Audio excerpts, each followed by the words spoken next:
కూడి వచ్చిన మీ అందరికీ షలో, ప్రత్యేకించి అయ్యగారికి కూడా షలో.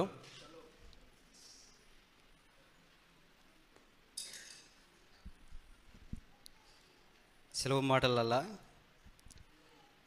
రెండవ మాట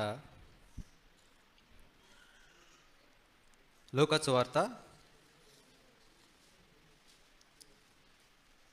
23వ అధ్యాయము 43వ వచనం.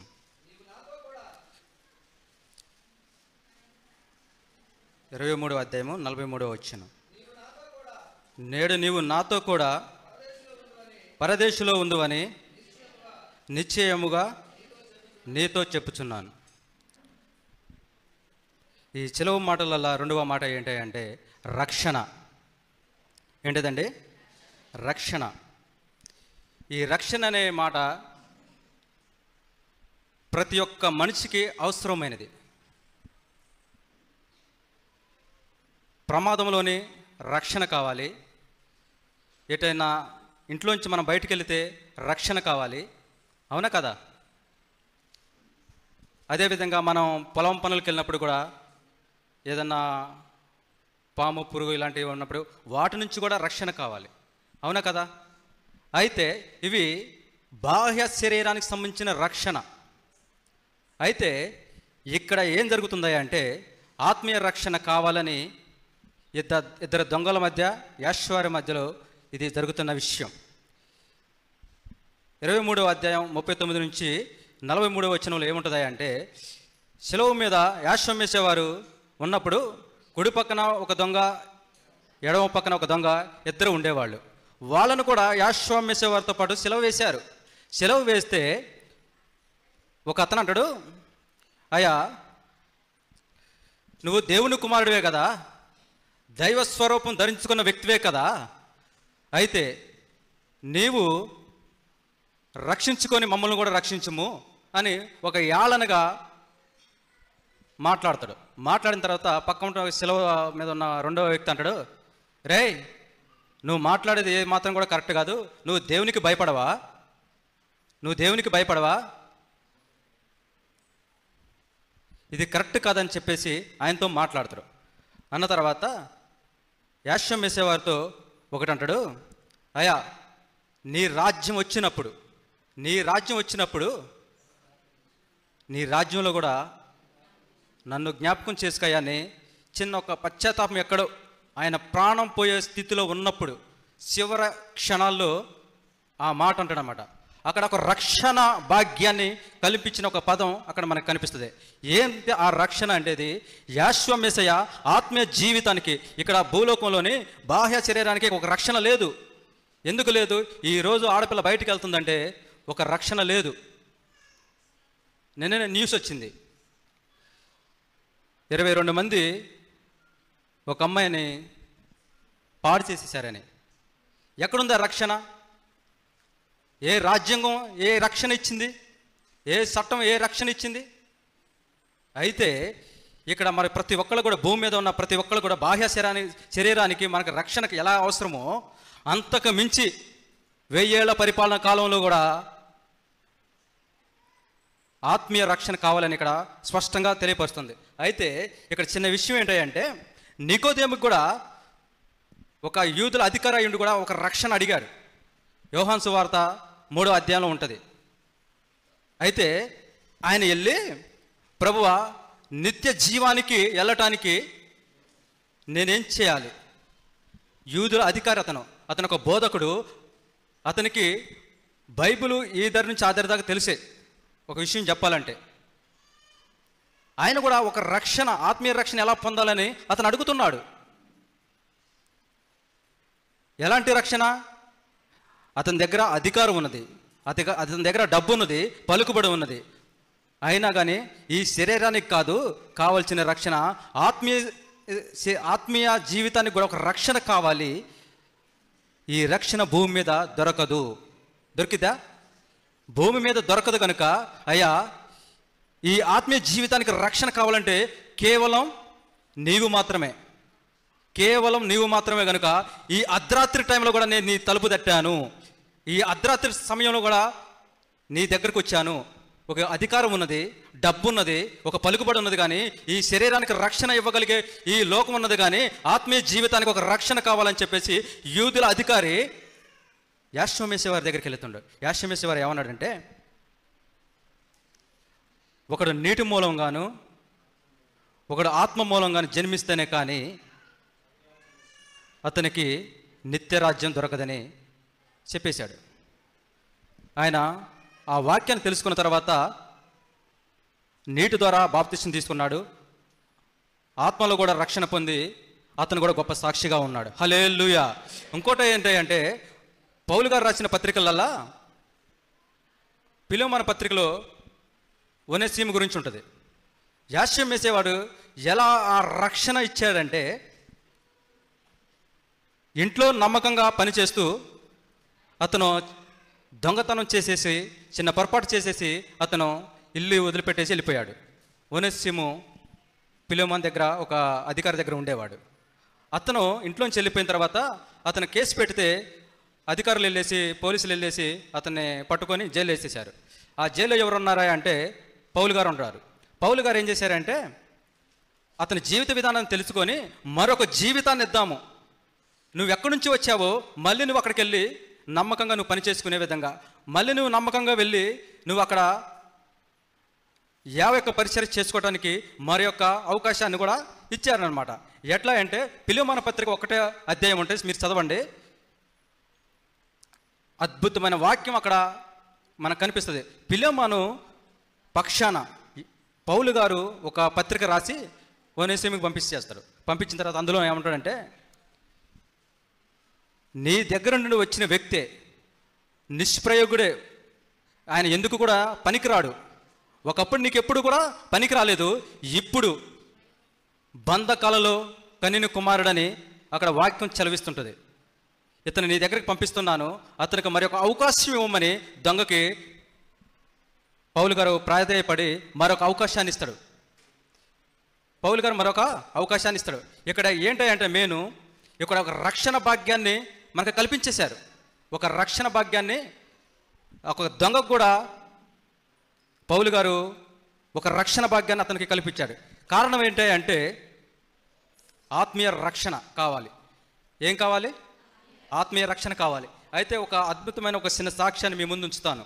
అయితే ఒకసారి మేము హైదరాబాద్ వెళ్ళిన తర్వాత హాస్పిటల్లోని మా బంధువులు ఒకళ్ళు ఉన్నారు. అక్కడ వెళ్ళిపోయిన తర్వాత హాస్పిటల్లోని నిశ్చయమైన పరిస్థితిలోని పడి ఉన్నారు. ఒకప్పుడు అతని యొక్క జీవితం ఏంటంటే, దేవుడు ఒక అద్భుతమైన అవకాశాన్ని ఇచ్చాడు. గవర్నమెంట్ జాబ్ ఇచ్చారు.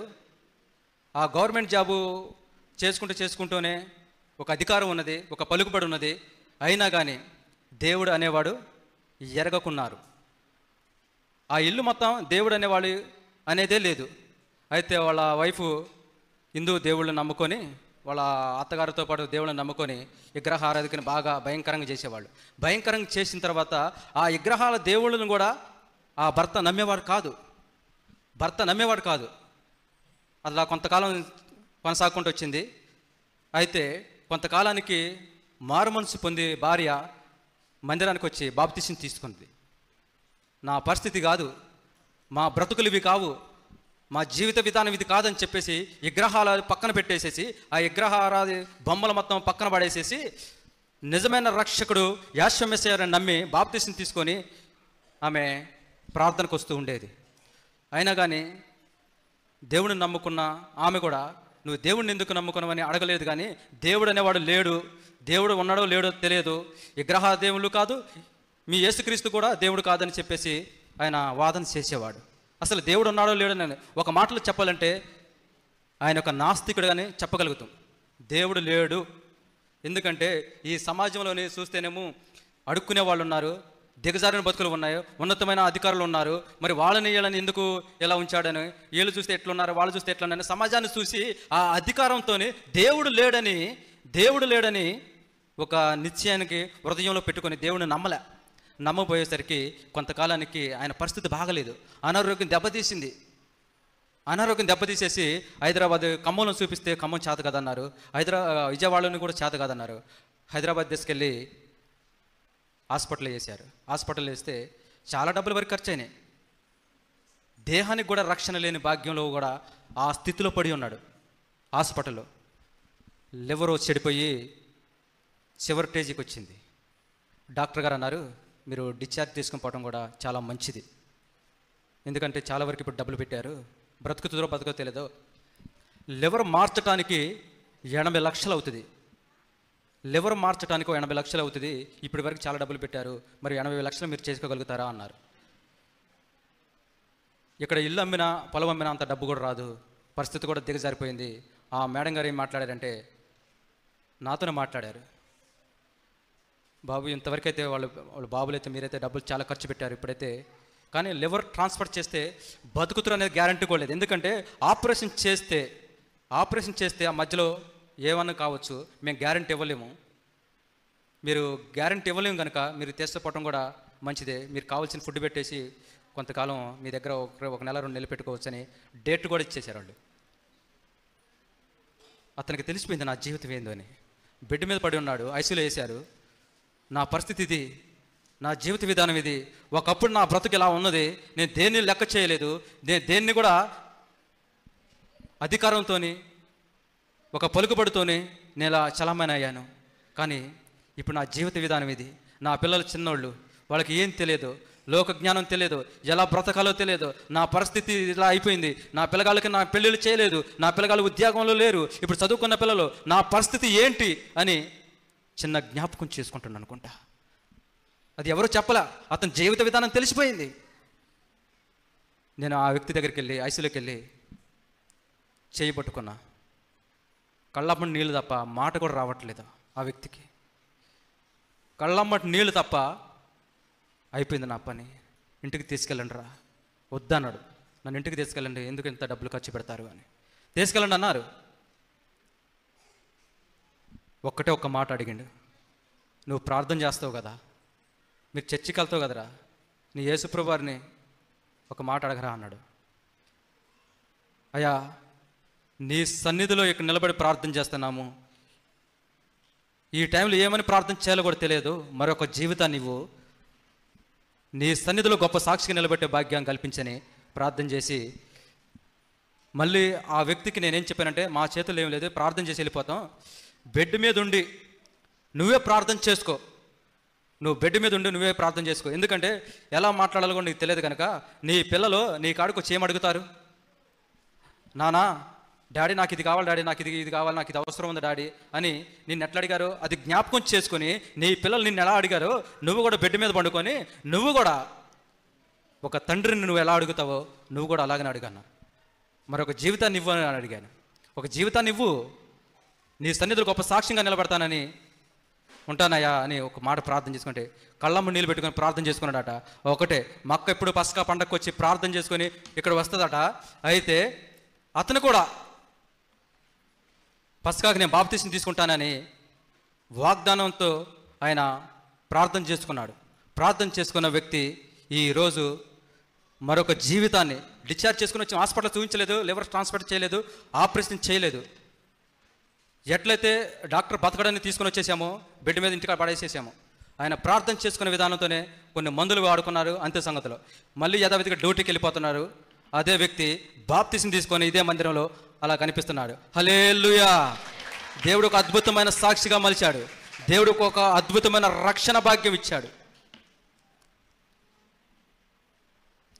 ఒక నాస్తికుడిగా మార్చబడిన ఒక వ్యక్తిని దేవుడు ఆ స్థితిలో నుంచి ఈ స్థితిలోకి తీసుకురావడానికి కారణం ఏంటంటే, అతను డబ్బుతోనే రక్షణ, ఒక శరీర రక్షణ కల్పించుకోవచ్చే కానీ ఆత్మీయ రక్షణ ఎవరిస్తారా అంటే నీ దేవుడు ఇస్తాడని చెప్పేసి ఆయన ఒప్పుకున్నాడు కనుక అతనికి ఒక రక్షణ వచ్చింది. అదేవిధంగా సెలవులో ఉన్న దొంగ కూడా ఆత్మీయ రక్షణ కోరుకున్నాడు. అదే రక్షణ ఈరోజు ప్రతి ఒక్కరికి కావాలని, బాప్తిసం తీసుకున్న వ్యక్తులు కూడా ఆత్మీయ రక్షణలో ఇంకా నడవాలని ఈ వాక్యం తెలియజేస్తున్నది. ఈ వాక్యం చిన్న మాట దీవించింది గాక.